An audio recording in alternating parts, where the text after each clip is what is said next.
Nung gawin ang karsadang ito, tuwang-tuwa ako sapagkat maayos na yung pagdaan ng mga sasakyan. Hindi na kami mahirapan at hindi na kami mag-iigi ng daan.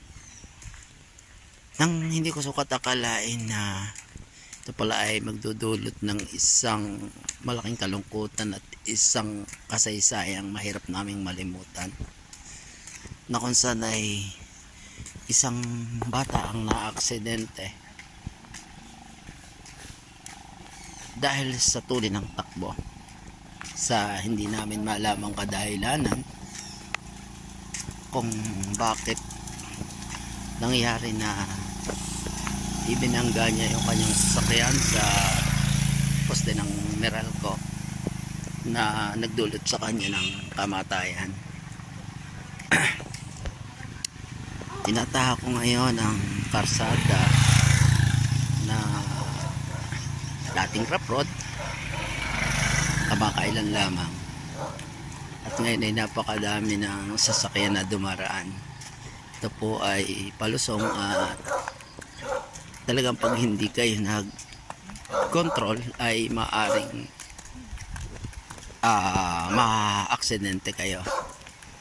Kaya at nakikiusap po ako sa lahat ng mga motorista na kaunting ingat po, dahil ang buhay ay napakahalaga at hindi natin maibabalik kapag ka ito ay nangyari na. Tinatahak po natin ngayon ang lugar kung saan nangyari ang aksidente. Yan.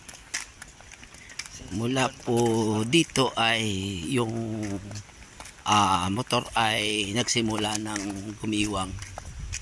Wala na dito yung sasakyan, siguro nakuha na. Yan, dito pa lamang po, yan po yung store sa sasakyan. Nandito pa pala, dito pa lamang po may tama na ng ang semento na kung saan ay sumala na ang balanse ng sasakyan. Tapos pagdating po dito sa may lugar na ito ay nalaglag na yung sa rampa yung sasakyan.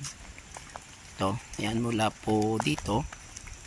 Yan mula po dito ay may tama na dito ng gulong yan. Yan, may tama na po yung gulong sa tabihan.